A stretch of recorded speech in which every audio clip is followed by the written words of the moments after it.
beautiful morning. It's 4:15. Temperature really dropped overnight. Got to be close. I'm not saying it's freezing or anything like that, but it was close.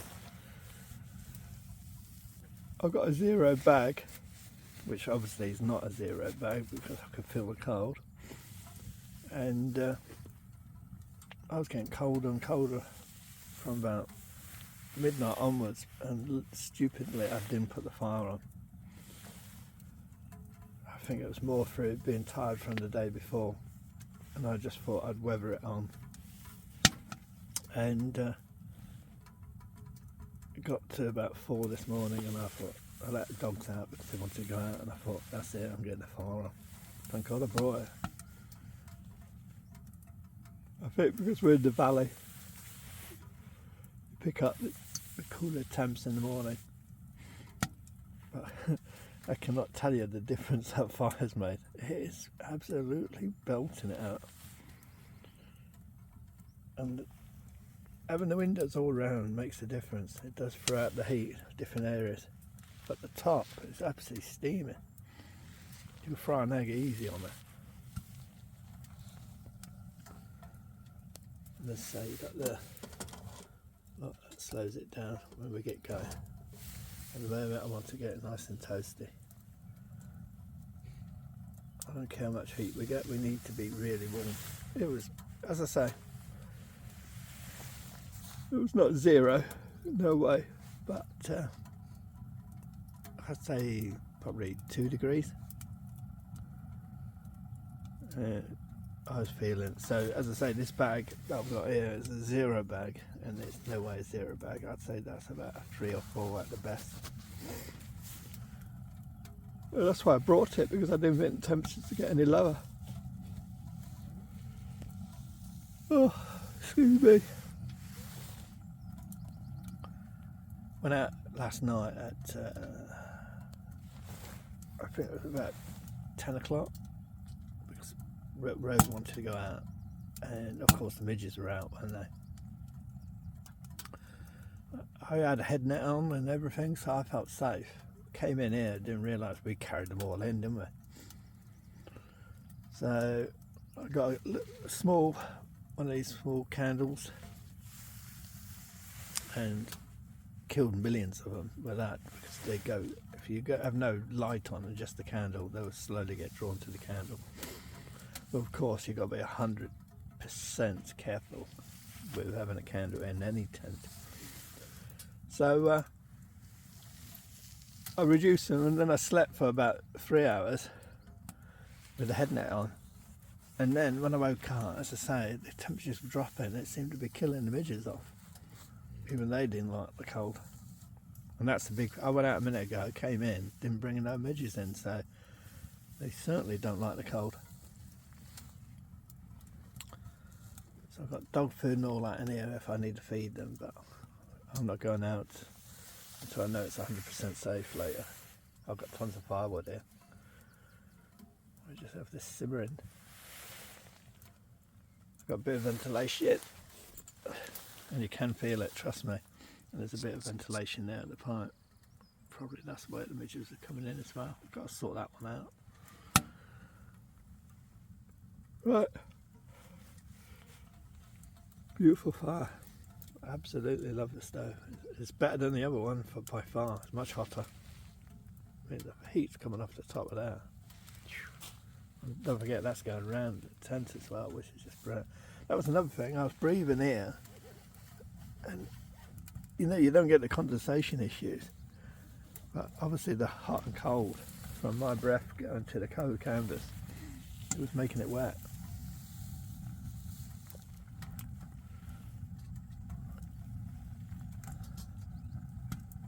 Right,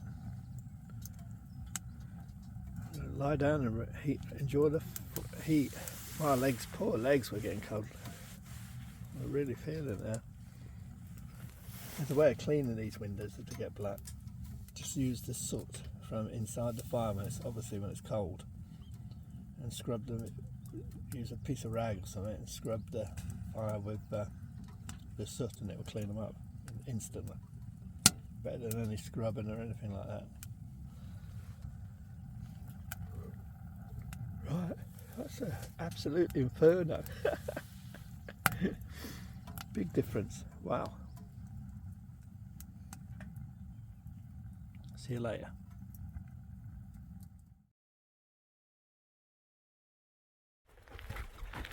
That's better. Kick the dog.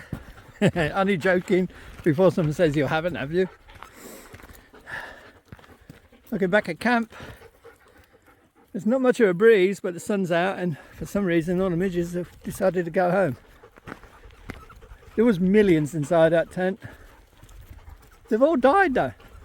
The vast majority have died. Weird life they lead. Oh, the sign's down from there now. It's probably been blown off due to the wind. Oh, I put a stone over it, didn't I, last time? But it's gone, it's blown away. I know there's one back at, when I'm talking about sign for Neil the missing hiker, with all the description and everything. So, day one of the search. I don't know how many hours we'll be gone. I'd like to get back about 2ish, if that's possible. We'll see. It's a nice day though. It's warm. Got a hat on. I didn't put suntan lotion on because my head's being protected now. My arms, they naturally get brown where I'm out every day. My neck I keep covered.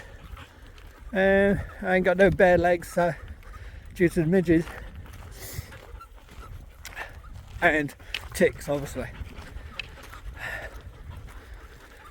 Looking back at camp, it's a lovely spa, really lovely. Just midgy. But I was chatting to the hiker. That's what I was going to say. He said the winds were terrible up on Loch Dochard last night. Where we were, they were quite gentle, so that was good. And he also said the midges in the morning were diabolical. He was literally covered. He was scrambling his gear into his pack. So again, good choice, because I knew with the surface water, it's such a big loch, they're just going to hang around and hover over the loch, aren't they, kind of waiting for victims. Yes, we've got a river nearby, but it's so small. So they're in the moorland and everything, aren't they? So I've got my emergency beacon, got a small pair of binoculars so I can scan areas I can't see. Obviously, him being gone so long, sorry if you're getting wind noise, but him being gone so long, it'll be covered probably in foliage and everything, so it'll be very hard to see with binoculars, but it'll give me an idea of the lay of the land anyway. Try and shelter you. Got some chocolate, got a drink, got a lead for the dogs, got Rogue's e-collar, which she'll need to calm her down for the first 10 minutes, because she's been a little rascal. Just happy, but still a rascal. Seen about 3 people go by, all on bikes. They look like they're doing Munros. Small packs on bikes. Just normal routine. They drop the bike off at the bottom of Munro and trek up. Right, let's take some photos and I'll see you up there.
above my stick.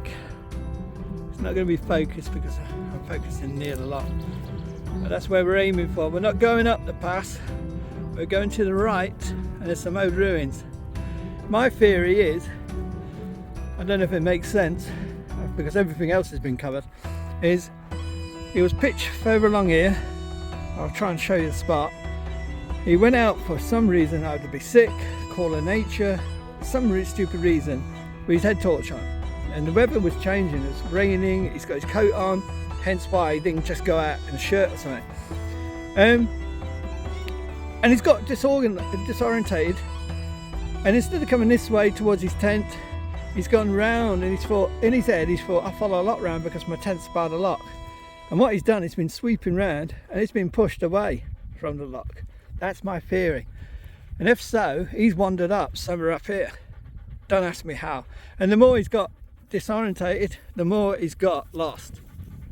Hence why no one's finding him nearby. That's the only area Mountain Rescue haven't gone, over there. Now it's very boggy normally. It's like thigh deep some places, so you've got to be very careful. Now the aim of the game is not to go from A to B, but once I meet the area where Mountain Rescue ended, start scanning. So take it slow and scan. Try and sweep the land. Anywhere I can't see, I'm going to have to investigate. So it's going to be time consuming, that is. But we're not aiming to go far distance, we're aiming to scan the areas. The only other areas he could have gone, if he went really crazy, is up that pass, but that does get used by people doing the Monroe, so you'd think someone would have seen something. The other area is past these ruins on the right and in between that valley. Whoops, sorry, not far. So we'll see. My theory might be totally wrong. He could be 50 feet from us in here. Who knows? But all this area has been completely searched with drones, helicopters, I say, special dogs that detect dead bodies. So when they were scanning, he definitely went there, and he definitely went dead there. Them dogs, and more or less 100%.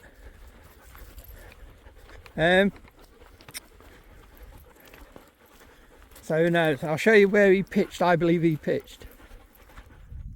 Now that's where it was pitched. See the sandy beach? There's a small pile of stones. So I'll track down, but it would explain my theory. He's left his tent that's pitched there, and he's gone that way for maybe a call of nature, something else. It's raining, it's drizzling, it's dark. Now please remember, this guy has a record of getting lost, getting confused when out hiking. I know what people are going to say, but please don't go there.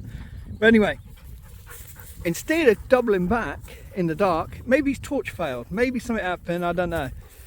I think he's followed around that way and completely got himself lost. Now, the reason why he hasn't gone to go up and catch up with his mates next day or during the early hours is he's left his tent, he's left his wallet, he's left his porridge, oats soaking overnight for breakfast, he's left his airbed, his sleeping bag. But the only thing I haven't seen him in the list is a head torch, which to me explains he went out when it was dark, hence the torch is with him. Now in some ways that's a good thing, because if we find a head torch but we don't find him, then I can mark it, photo it, and see if it is his. Any item we can locate, I'll log it, photo it and keep it. By log it I mean getting the GPS coordinates and all that, so we don't lose track where it was. But it does need to be identified if anything is missing. But you see what I mean? It's very boggy here. There's not that many hiking spots, camping spots, sorry. And there's the pile of stones. He was pitched here. I reckon his tent was somewhere here.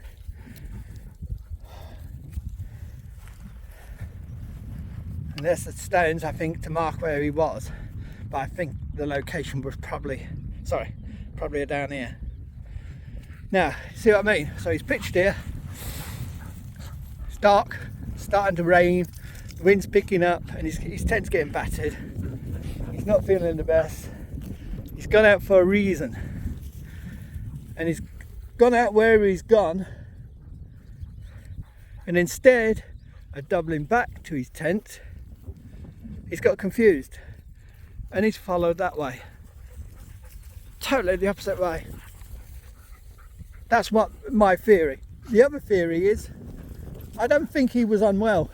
I think he was with his two friends. I've talked to his daughter and I don't think she'll mind me mentioning this. He suffered from Asperger's and I think he likes space and his time to himself and do things his way. It was at that stage. So I think he said to them, go, I'll be fine. And that's why they left him, even though they shouldn't have. It's a mistake, we all make mistakes. So I think he's told them and more persuaded them to go. He had no intention, I don't think, of going much further.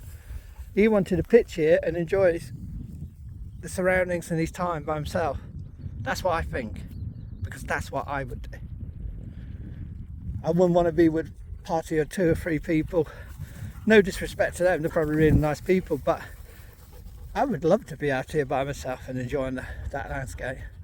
But don't forget, it wasn't like this when he was pitched here. It was like this probably when he started, but the weather changed and it got worse and worse and worse. As he got lost longer, the conditions got worse.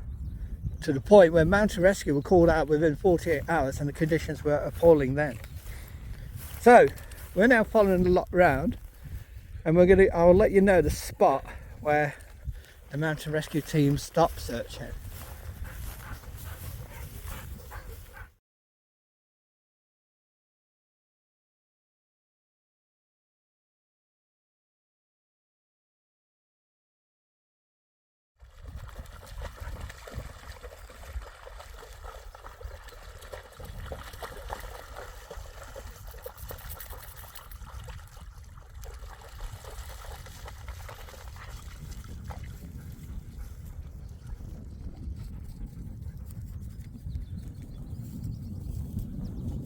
More like it. This is my kind of terrain, pushing into the wilderness. Have a look. How many times do they have to go in the water? Anyway, just past the remains of a dead deer lying on a watercourse. Another reason why you filter your water. They die near water. Don't ask me why. Same with sheep. Sheep always do it. So all these people saying, "Oh, I drink the water. Never done me any harm." Oh, fair play to you. What I'm looking for around here is there should be a little kind of miniature estuary going down, and there should be a crossing point where there's some pebbles and it looks like a faint track. That's as far as the mountain rescue searched. They didn't search up there because it's so bad. So this idiot has got searched, and I can see the ruins of the building up there. It's quite up a gully there. Don't know if you'll be able to pick it up. And the only reason I'm going up there is because that's where I would hide if I was in bad weather. Imagine it's freezing, you've got no roof over your head, but you've got a wall to lie against. It's humanity, isn't it? That humans do things like that. I mean, you could hunker down if there was a nice narrow deep rock. You could hide between the rocks and shelter from the wind. You do things to get out of the weather, but you're still getting soaked and you still will suffer from exposure, but it takes longer. But see what I mean? I think he's followed around the loch, thinking he's going towards his tent after he's got confused, but what he was doing is going away. That's unless, as I say, he's in one of the spots already searched, God knows how many times. Well, I think we're going to have to push out further, looking for him. Right, let's push on and find this estuary.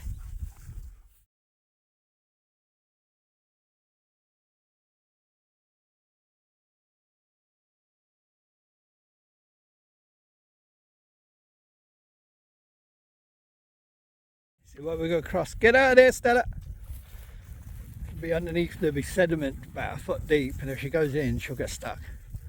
We've got to scout around this and go round. There is supposed to be a trail, but it just shows, I'm picking up signs of a trail, because people doing the Munros do these from this end, go up through the pass and up. but maybe they come down a different way. But there is signs of a trail. There again, it could be sheep, deer. We still got to go over this crest to the estuary.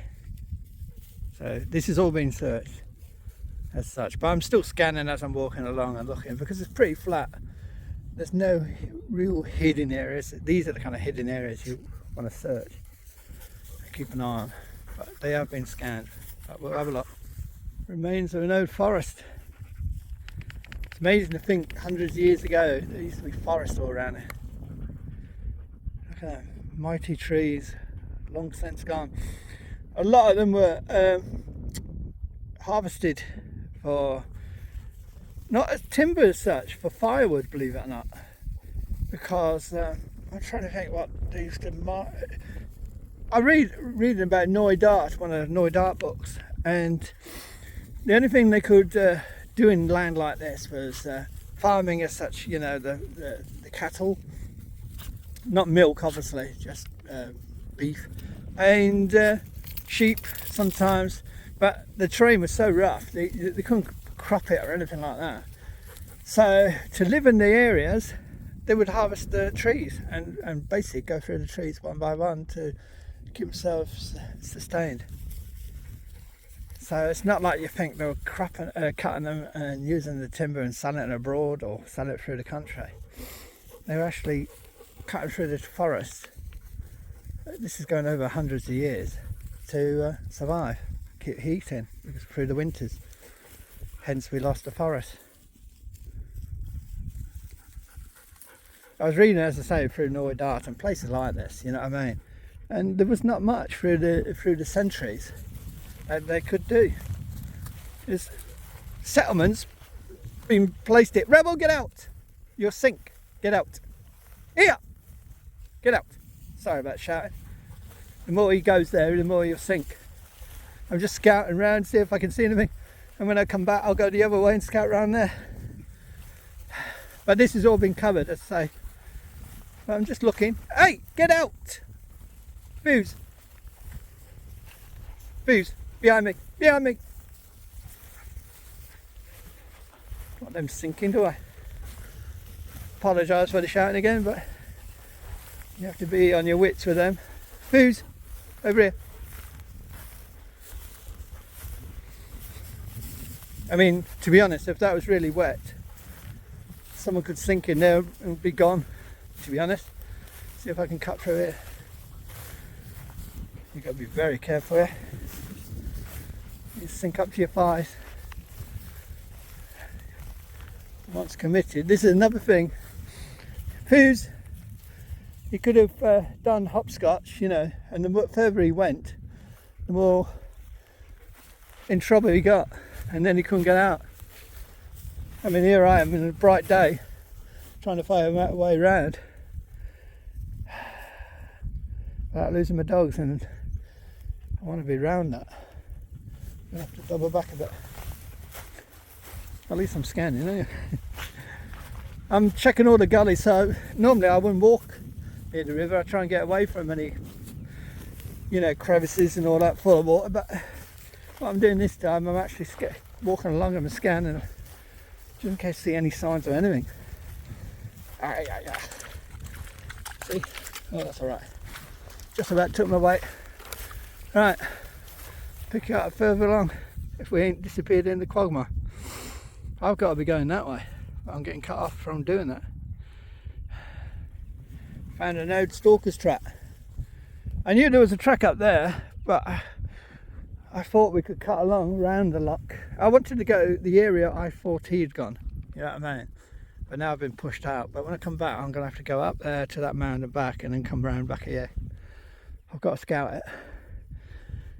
I've seen from that side, but I haven't seen from that side. Right, now we can follow, and I'll show you this point where Mountain Rescue ended their search. And here's the spot. This is the estuary coming in. And this has not been searched beyond here, not officially, not even by helicopters. I've got maps of the helicopter search and all that, unless they haven't documented it. Now the only reason for that is the conditions were terrible. It was heavy rain, gales and everything. I guess this was flooded terrible and they couldn't get across, or the water draining off. I don't know if anyone came after. Maybe people did, I don't know, but it's not on any official documents. They've gone so far and then stopped. So anywhere beyond here is virgin territory as such, as far as I know. So I know this, they've scanned. I'm not doing the rivers. We've got specialist people that are coming out doing the water, volunteers beneath the surface. A guy called Phil and his team. They'll be doing the rivers. I'm not going to put myself at risk. They might not look deep, it's the sediment and everything underneath and obstacles. I'm just doing the terrain. And I'm going to go up to these old ruins and scan from there down. And if that doesn't work, then we'll go over the old territory that's been searched in the next few days. But if that doesn't work, then I think we've got to push further afield.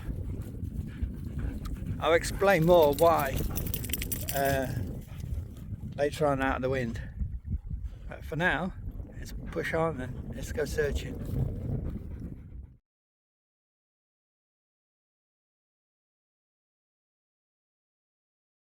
There's quite a bit to the search, you know.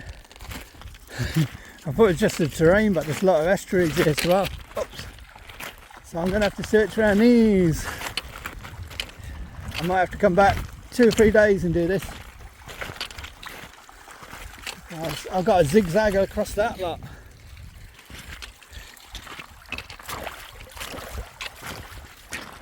I'm looking in the gullies. And someone could have fallen and got stuck and passed away, sadly.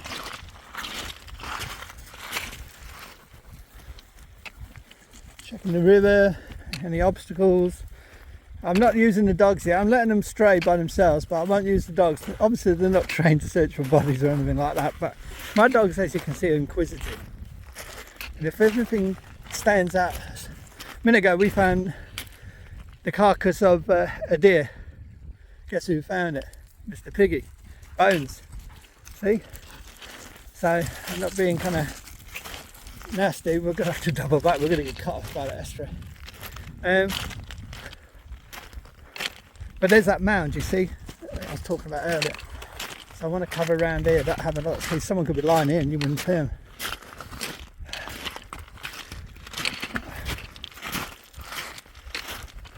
As I say, it could take you days and days searching here, but you're trying to do the best you can, ain't you? I'll come back looking along the river in a minute. Just want to make sure I ain't missing no gullies.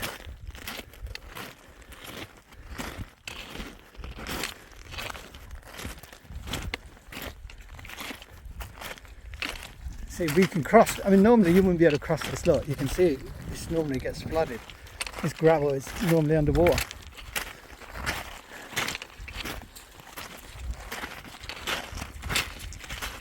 I don't know. I will have to double back a few times, won't I? Make sure I covered everything. Main aim is to try and find you fell in water or in a gully.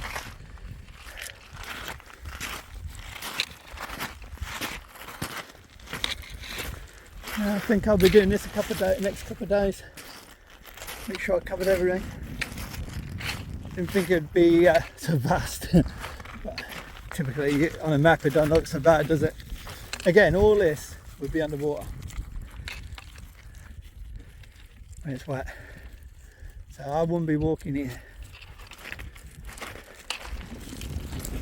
The good thing is Stella loves it because of the water.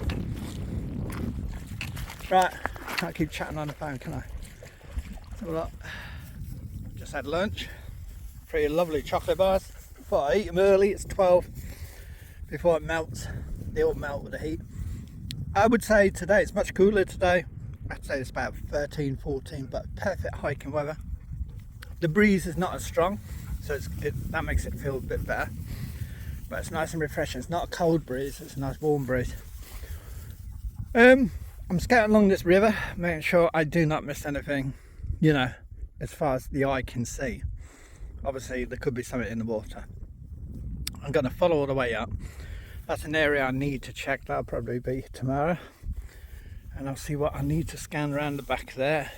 on that ridge line over there, just under that, on that brow. But I want to aim for this place today because I've got it in my head to go up there. Any Munroers, there ain't been many.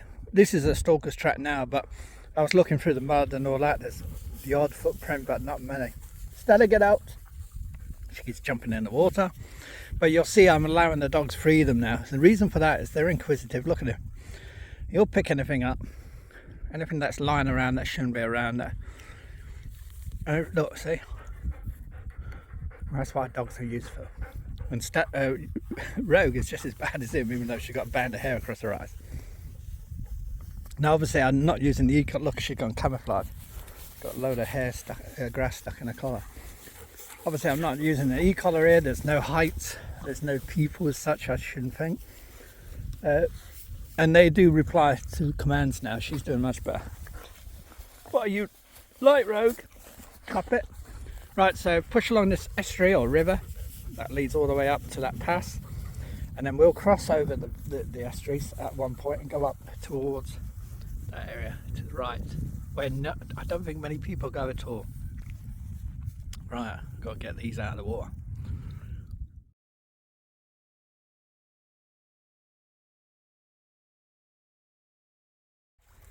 Woo, warm. About to come off and scan these islands. Coming along there, walking along the edge so I can see into the river and the sides. There's some real drop-offs, and the water looks at least 10 to 15 feet deep in some pools on the bends. But luckily you can see right through. That's an area I'm going to have to scan, I guess, another day. I'm trying to stay on this side and go up. It's so vast. I wonder if someone will help me tomorrow. We do one side, the other does the other. Seems good logical reason to do it because it hasn't been checked. So it makes sense, doesn't it? Good day for high boots. Don't have to worry about getting wet feet. But again, all this would be underwater. But as I say, when he camped, it was probably low. It was dry, so it could have been as low as this or nearly as low as this. It was only after he went missing that things turned. I think it started raining when he actually went missing during the night.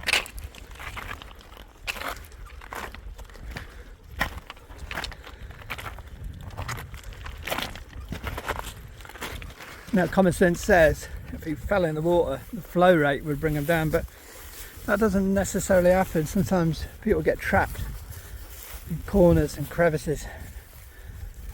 So we're still pushing on to these ruins. I've got to do them because I want to check them out. Only area, I don't know how big a ruins they are. They might be only very small.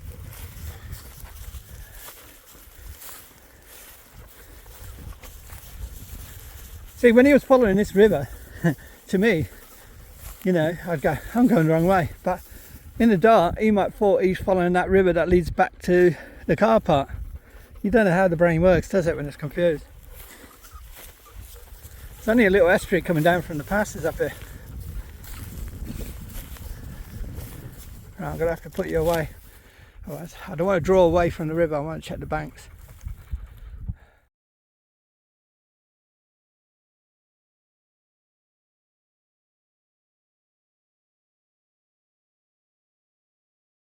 I'm sorry if you're getting bored with this video because all I'm doing is scanning rivers at the moment, but first set of ruins is there, small one. There's supposed to be another two further up. There's the pass or Balak or whatever they call them, leading up to where people go for the Munros. I wouldn't mind going up there one day. And there's another pass that goes up and round up there. Again, be worth exploring one day. See, I've been here many times and you just don't realise what's under your nose, do you? Hidden wilderness out here. Now, that's a good point. Now, the track leading along, going along Loch Dochard is only just there, if you can see, just above the loch. Now you're not in wilderness as such, but now you are entering wilderness. Because out here, if you go around that corner or up that pass, you are on your own. That's why when Neil went missing, he was wearing a grey coat. That's the reason why you should always wear bright colours. You want to be seen. You don't want to be hiding away. It's not like the Peak District or something like that, where you want to hide away from maybe landowners or something like that. Here you want to be seen for many reasons. One, safety. So I'm going to push up following this, what I thought was only a little river, but you can see how wide it was at one point when it's flooded. So I get rid of flies and bugs and everything on me. But it's beautiful out here. I'm going to have to come back here for another 2 days or get someone to help me. If can't so many people turn up. Right, we're going to push on, check these ruins. So I've seen the ruins over there. These are the kind of places I would hide in bad weather. I'd get behind a wall or something like that. But who knows? Let's have a look. Stella's inspecting the ruins on this side of the bank. Oh, there's another one down there. Oh my god. Got checking because it's an obvious place people would go. This one's not very high, but that one don't look much better. I'm just looking just in case anything's been dropped, left. You never know. See, people be going up to do the Munro. I doubt if they'd veer off course at all, people. They'd be too busy and too much of a hurry. That's number one.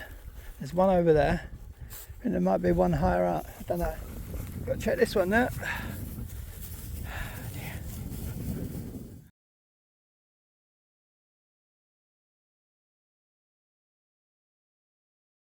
Ruins number 2. Not much higher. Again, you don't know what you're going to find. Could be a high wall one side, offers shelter, doesn't it? People use it. God, there's crevices everywhere around here. Just see another one. Definitely have to search around here. Good thing is, it's easier going over this side. But you see what I mean? If the wind was blowing that way, you get stuck in to that side of the wall, gets you out the wind. Bivvy bag, everyone. Always carry a bivvy bag, it's a lifesaver. It'll save many a person's life. You get in a bivvy bag, tucked in under the base of that wall, and you'll be safe in any weather. Well, unless it's subarctic or below, really low temperatures below freezing. But rain, it'll save you from exposure, put it like that. I know I had to say that just in case someone said, oh, any weather. You know, I don't want anyone taken out of context. Anyway, sorry if you got fed out of seeing rivers, but I have to do it. I have to walk along the bank to make sure nothing's there. Good thing here is I want to get up high and then get the binoculars out and just scan around. You ain't going to see much, but you never know. You just never know, do you? There's a very big, vast wilderness out the back here. My kind of territory, I love it. I'd love to go exploring up there. Obviously not with Stella, poor girl. Another day I'll note this area, because there is a stalker's trap. That ain't too bad in places. So you get you down and then you could kind of lose yourself in them passes. Right, push on. So we've done 2. There's another one over there on the other side. Right, let's have a look. The only thing I've found, a water bowl. Could it be his? Doubt it very much. Probably some Munroer thrown it in the river, been lazy, and it's washed up. But I shall pick it up, 1, I don't want plastic here. 2, I shall mark the reference where I found it, just in case he had a purple top water bowl. You just never know.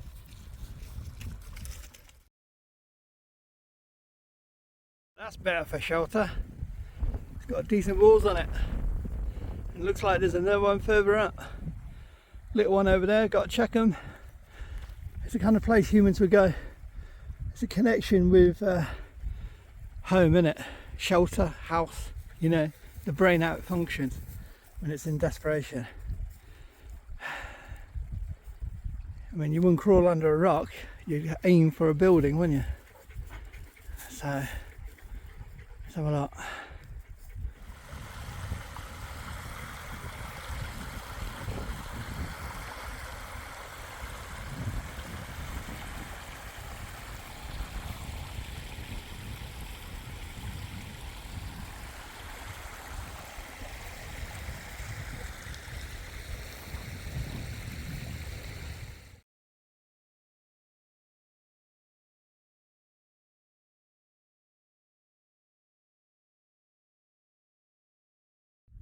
Definitely a place I would shelter in bad weather.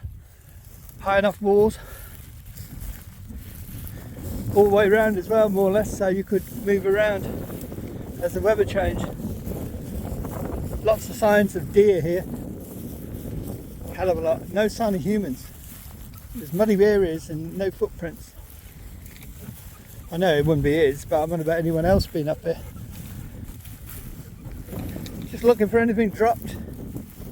Like my magic head torch, that'd help a lot. Oh, there's your doorway, which the deer have been using. You can see the hoof prints. So humans, yeah, definitely shelter there. You got the walls there. Bad weather, you could tuck in and get out of the way. Making sure I ain't missing anything. I'm going all the way around so I can see all sides anyway. But oh, there's that little one down there I've got to check. Right, let's have a look down there. Looking at this one, I'd guess it was a pen for animals because the walls are not that high. Obviously they come down a bit. But see what I mean? The river branches off. That's why I need to do that section, that side. What's that over there? I'm finding things. Oh no, that's the one I've just done. I was looking at that one there. I don't know if you can see it. Hold on. That's the one we've just done. We cross back over the river and come around over there. I thought I'd see more ruins.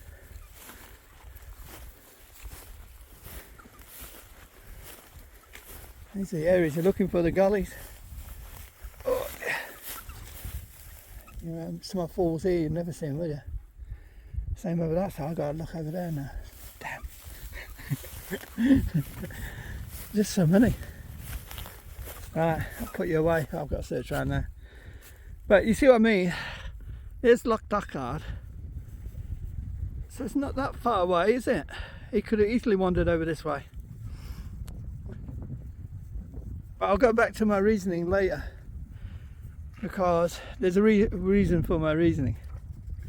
And you go round and check all the walls, having to do with Neil.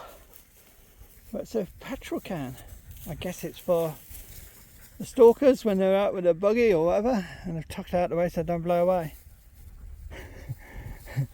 I can't think of any other reason why a petrol can would be up here. We've still got a couple more ruins to do, or at least one to do anyway. Let's have a look. For all of you that love ruins, there's another one. So the rivers are ruins today. Again, just looking for anything that's standing out. That's not so good. The grass is probably grown. Don't forget, so don't take the grass into consideration. It could have been really low a couple of years back, a year back, sorry. Again, shelter though, isn't it?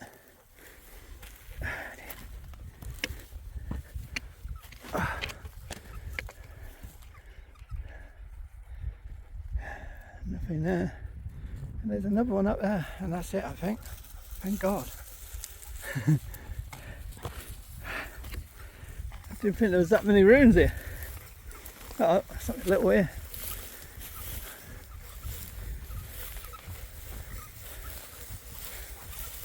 Luckily the ground ain't too bad. It's boggy, but not too bad at all. So as I'm chatting to you, I'm scanning.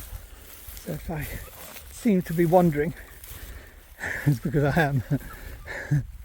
But you see what I mean, there's so many river gullies, that's why I've got to come back, or someone's got to come back with me. One person do this, another person do that area along the bottom there. Does that make sense? It does to me. What was this here?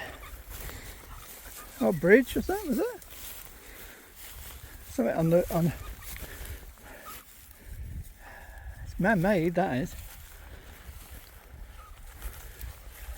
Been actually put there, isn't it? To dam the water. You can see how the water's pushed some of the boulders down over the years.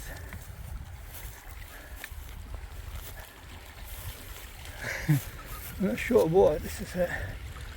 Tomorrow, whoever does it, we've got to do that side so we can see this side, and also any of the gullies I've missed.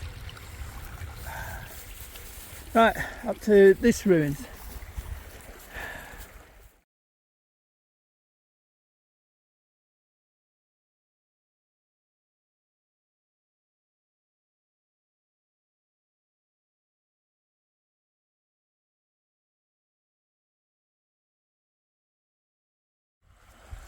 Just a maze of boulder gullies. Look at the erosion. I saw a lot of that embankment further down that had been washed downstream. That's where the water's rushed down and ripped into that bank. So you can imagine the force. It's probably been coming down one of these, but it's definitely eroded out. And some, I'm looking at the boulders there. You see them? They've been pushed down by water there. Unbelievable the size of them. There's that ruins, I've got to scan around that in a bit. But any further in this and we're going high, and that was not the plan for today. Get to these ruins and that is it. And we've done that. And make sure we don't fall, there's lots of holes here. Looking at a frog. If you'll see him in a minute. Go on. Oh, I don't know if you got him. Look at that. I've got to watch where I walk here. Hidden holes. Oh, dear.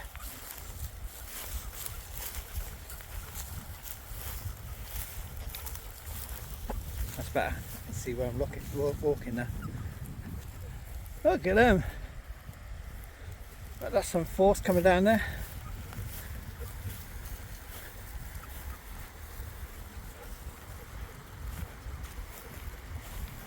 See how fast it's been, a bit of wire there, but you can see how fast it's been over the years and centuries. It's smoothed all the rock in here, just eroded it away. See how smooth some of the corners are on these rocks. Giant slabs, eh? Unbelievable. As I say, two passes now, that one up there and that one up there. I doubt even in my wildest dreams you'd get to the tops. We could easily stumble and kept carrying on. I'll go back to my reasoning, right. I said I'll tell you. You're going to get a lot of wind noise, so please apologise about that. Australia did a study on lost hikers and backpackers in their country, and don't forget it's different terrain, but it kind of equates to the same kind of thing, because they took in age groups, sexes and experience, and they found out that ones younger, fitter and more experienced could be missing for more days, and they travelled further distances, and that makes sense, doesn't it, if you're fitter, stronger and all that. And then they went up through the age groups and they could find a pattern. And like the middle age would stray, say, 5-6 miles, whereas the younger ones would maybe stray 10 miles or further. But they found people 66 and older strayed 2.3 miles before they were found. So if we take that into account, his age and this study, and I don't know if America's done similar studies or what, but it all makes sense when you take that into account. You know, the fitter you are, the more experienced you are, younger you are, you're going to travel further. So as you get older, you're going to struggle. But of course there's exceptions. I mean, I'm 64 and look, I go hiking all over the damn place. But again, in life situation, if I was being getting exposure and all that, I wonder how long I'd last, you know, because of my age. So I don't know. You have to take them things into consideration. So that's what I'm working on. Now I'm not sticking to a 2.3. I'm just saying, because it was 71, I'm giving it like 2.5-3 mile range, and this is in the 2.5 mile 3 mile range, even though we've done nearly 5 miles because we've been zigzagging and all that.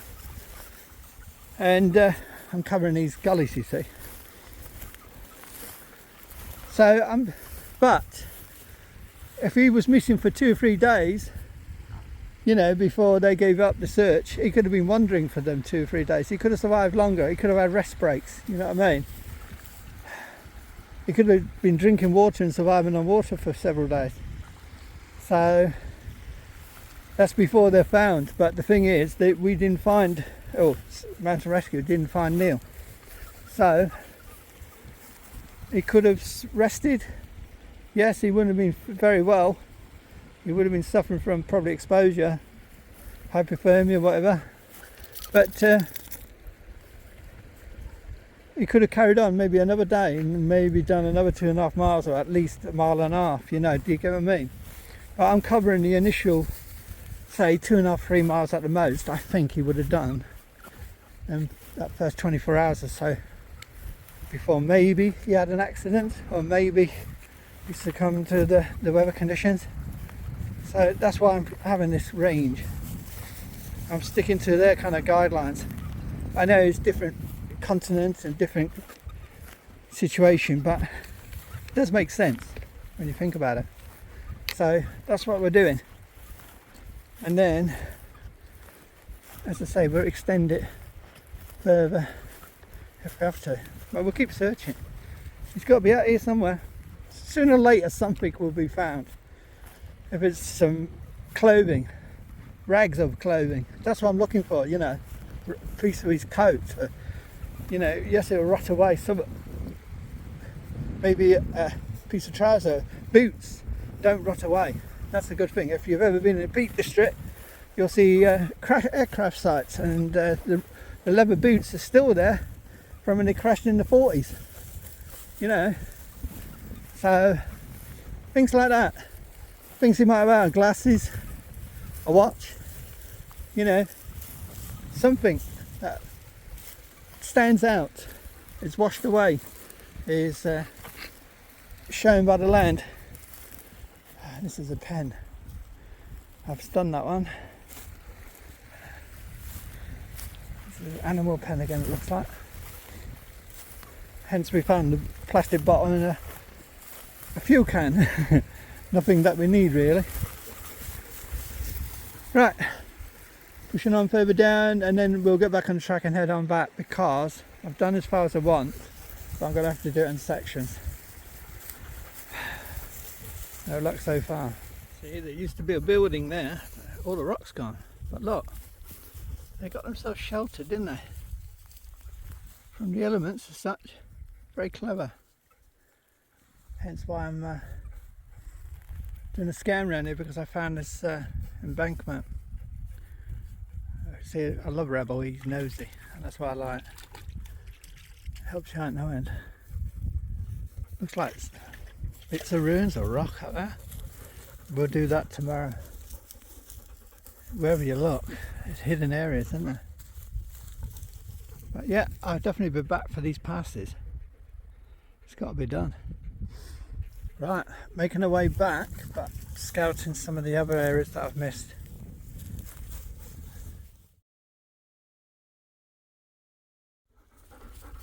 Well, we've scanned as much as we can for today. It's 2 o'clock nearly. I wanted to get back for 2, but hey, that was never going to happen, was it? Dogs need feeding, and maybe we can do something later nearby. Maybe look through our woods. Don't waste any time, eh? Got to sort out the top of that tent where them vents are. I don't want to be woken up with a million midgets again tomorrow morning. Poor Rogue, she was getting blitzed. She didn't realise the more she moves around and jumps about and kind of acts the fool, chasing them and all that, the more she's attracting her. Rebel weren't too bad, he's experienced it before. Stella just lied there, she gave up. What's the point? So to fix that, have some lunch. Well, feed the dogs first, have some lunch, fix the top vent, have a rest for a bit, and see how the evening's going to portray itself.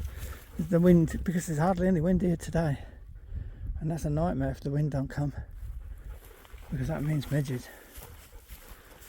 So far I've not felt them. It won't be long if there's no breeze.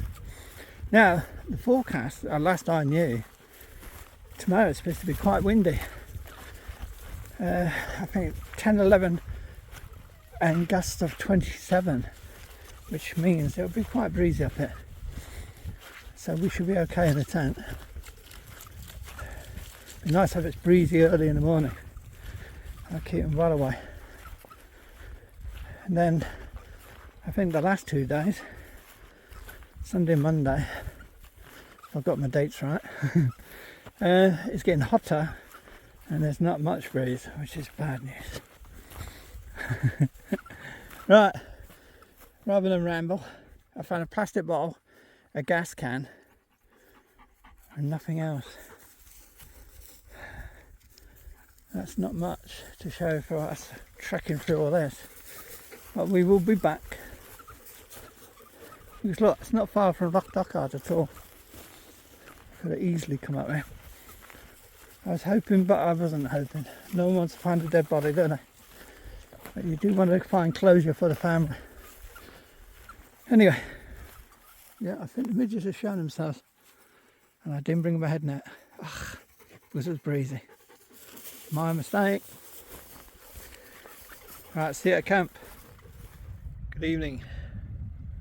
8:05. Gloomy. We had a front come in. I don't know if you can make out, just down there, that's where the sunshine is. It's just gone. We had this cloud come in, but the wind is staying, and I'm happy. As long as we got wind. Finished the hike, got back here. Finished the search, should I say. Got back here. I can't remember what time it was, about 3 o'clock. And I saw a guy walking. He was walking up there and then he doubled back and started walking down here, and he says, "You Bill?" And I says, "Yeah." So I guessed he was here for the hike for Neil. He's from Aberdeen. He did tell me his name. If you know me, I'm terrible for names. I've forgotten it already.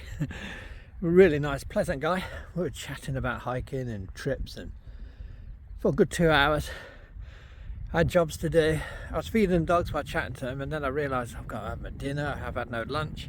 I've got to chop some wood. Luckily I found some logs that the people cutting had left, and got my axe out, and that split them. I'm using a Frisker's axe. It's absolutely brilliant. It cuts through anything like butter, so you've got to be careful you don't hit your legs. Got my washing drying. I should have said my laundry, because that's what I wore today. The leggings are a bit wet, but they'll soon dry in this wind. It's a lovely strong wind, and it's coming from that way now. So it's moving like that, slowly over, but it seems to be stronger tonight, sorry. I had beef stew and potatoes, something like that. Summer to eat meal, brilliant, absolutely brilliant. Wolfed that down, absolutely starving, and had some fruit cake for dessert, and wolfed 3/4 of that down, really picked it. Dogs had a bit. Only issue I've got is Stella's lifting her rear leg. I'm sorry, you're getting wind noise, I bet.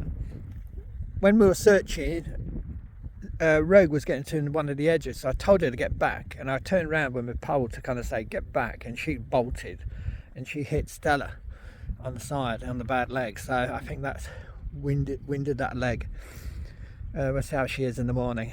I'm sure if she's not feeling up to it, she'll stay in the tent. So seems quite happy nowadays resting. So if I have to, I'll rest her. If there's people around here, I could leave the tent open and ask people just to keep an eye on her for me.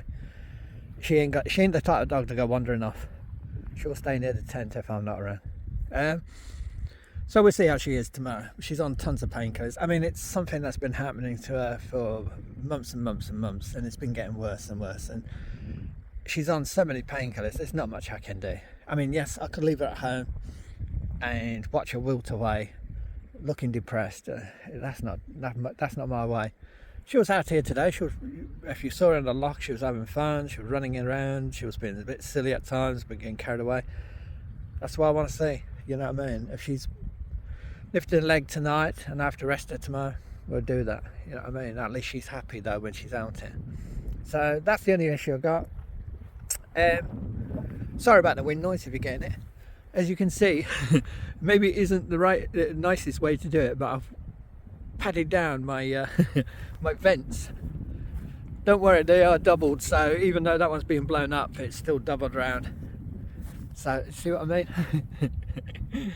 So I mean, yes, the midges will probably still get up some of the creases in the what you call it, but there's not much I can do, is there, about that? You know what I mean? I didn't make the tent. It's a great tent. See, like there, it's slightly lifted, but I'm hoping that around the top end it's wrapped round enough. But you never know, this wind might carry on all night and then I won't have that issue. If the temperature drops, I'll show you inside. Hello, dogs. I'll cover them in a bit. But look at that firewood. And I've got that carrier bag in the corner. It's got tons of firewood. I've still got to make my bed, which is just unfurl my sleeping bag and put my pillow up and get my popper jacket ready for grabbing at night. Their blankets are there. I'll be throwing them over them soon. It's not cold, but there is a chill in here because the sun's gone. Firewood's still there. If I need it in the morning, probably will. Again, unless there's a nice breeze. I don't know. I was hearing forecasts a few days back that was saying Saturday was going to be, as I said earlier, about 12, 13, somewhere around that, which is pretty strong, isn't it, during the day? That's nice breeze. And gust of 27. So if that's true and it's coming over there, we'll be buffeted and that'll be brilliant. It's coming over there and it's hitting us. That's exactly what I want. I don't want to be in nothing sheltered. Tent is rock solid anyway. And look at that pole. You ain't gonna bend that pole. It's solid like cast iron pole, right? It's probably aluminium, but you know what I mean. It's solid as a rock. The guy I was chatting to, he's gone back to Victoria Bridge car park. He's left his big pack there and he's going to be camping tomorrow. He's going to come up with the main group. What he was planning to do is come up here and have a look around. He knew I'd be up here, so he wanted to see if I was there. And he was going to do one of these, I think one of these Munros up here. But when he saw me, he doubled back and we started chatting. He left about 5 o'clock, I think, and headed back to Victoria Bridge car park. He says the Victoria Bridge car park is nearly full already, not with people coming to this hike, but people doing the Munros and all that during the day. So they do go, but it'll still be busy tomorrow, I bet, because it's a Saturday, isn't it? So you're going to get a load of people up. So I think I have pre-warned people about that and told them to park at the Bridge of Orkney car park, which is near the hotel, and get someone to shuttle. I know it's asking someone to do something again, but hopefully no one will mind, and someone to do some shuttle services and get everyone to Victoria Bridge, and then a couple wait for that person and then hike down with that person that's done all the driving. It'd be a big thank you to the person that does it anyway. But as I say, I'm not the organizer. I'm just figuring out what could be done and helping people, because I know the route. The route's easy. It's not bad, it's not boggy or anything like that, so they shouldn't have no issues. So, tent's stuffed with all my gear. I leave the water out, there's no issue. The barrow can stay there, that's not going anywhere. And the vents are closed down as much as I can. There's too many creases in the top, so I can't do much. The midges will get in, I know, but hopefully it'll reduce the amount. The big problem is, if there's no wind about 10, 11, 12 o'clock when we come out to let the dogs out, then they'll just follow us in anyway. And I've tried in past to sneak into the zipped areas and all that. It doesn't work. This midges still get you because they're on you. They hang around you and stay in your clothing. So as soon as you get inside, they'll come off. So you can only do what you can do. But the fire's ready. The vents are closed. Dogs have been fed. Stella's been medded. Gears are all being pushed in. Any of that can get damp or wet. It doesn't matter if there's any slight bit of drizzle. I'll stick my gloves a bit further in. I've used that as a windbreak, one of the bags there. I've still got to finish my coffee, which I'll have in a minute. So there you go. Did a good hike and a good search today. Got where I wanted, but sadly no sign of anything. Just one bottle, which I did log, and it's nothing to do with him. It's something, either Munro's lost it in the wind, Camper's lost it somewhere, I don't know. Could have travelled miles off that one of them Munros. And it's ended up on one of the riverbeds, and then when the river's receded, it's just sitting there. But who knows, eh? But anyway, that's it. I shall see you in the morning unless anything happens. Bye for now. See how many turn up tomorrow. Should be fun. Goodbye. See you in the morning.